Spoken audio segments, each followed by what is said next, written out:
आज हफ्ते का दूसरा कारोबारी सत्र है और निफ्टी का वीकली एक्सपायरी भी। एक्सपायरी वाले दिन निफ्टी 87 पॉइंट्स फिसलकर 26,088 पर और सेंसेक्स 316 पॉइंट्स की गिरावट के साथ 85,325 पर खुला।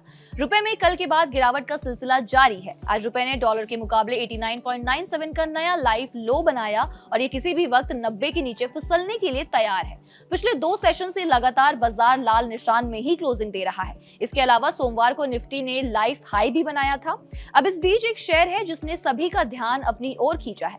नाम है बजाज हाउसिंग फाइनेंस, जिसके शेयर में आज काफी हलचल नजर आई। कंपनी के शेयर में अचानक 9% की बड़ी गिरावट आई। ऐसे में आखिर ऐसा क्या हुआ जो शेयर इतना फिसल गए, आइए समझते हैं। दरअसल आज कंपनी में एक बहुत बड़ा सौदा हुआ है जिसे ब्लॉक डील भी कहा जाता है। इस सौदे में कंपनी के कुल 19.5 करोड़ शेयर बेचे गए। ये कंपनी की कुल हिस्सेदारी का लगभग 2.35% है। इस सौदे की कुल कीमत 1890 करोड़ रुपए थी। ये डील 97 प्रति शेयर की कीमत में हुई। ये कीमत उस समय बाजार में चल रहे शेयर के दाम यानी मार्केट प्राइस से थोड़ी कम थी। जैसे ही ये सौदा पूरा हुआ, कम दाम पर शेयर बेचे जाने की वजह से बाजार में बिकवाली का दबाव बढ़ गया। यही कारण था कि तुरंत ही शेयर में करीब 9% की बड़ी गिरावट आई। अब सवाल यह है कि इस ब्लॉक डील आखिर होता क्या है और इसका आम निवेशकों पर क्या असर होता है।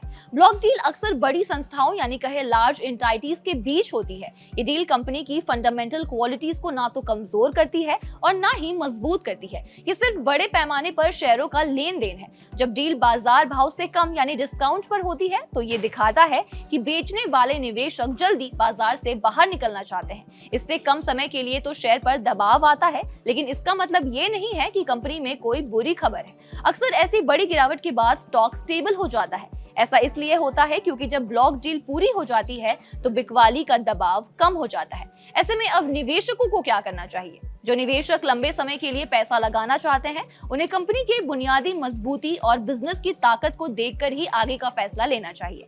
आपको बता दें, आज 11:50 पर कंपनी के शेयर में 0.36% की तेजी दर्ज हुई और शेयर 1024 रुपए पर ट्रेड कर रहा था।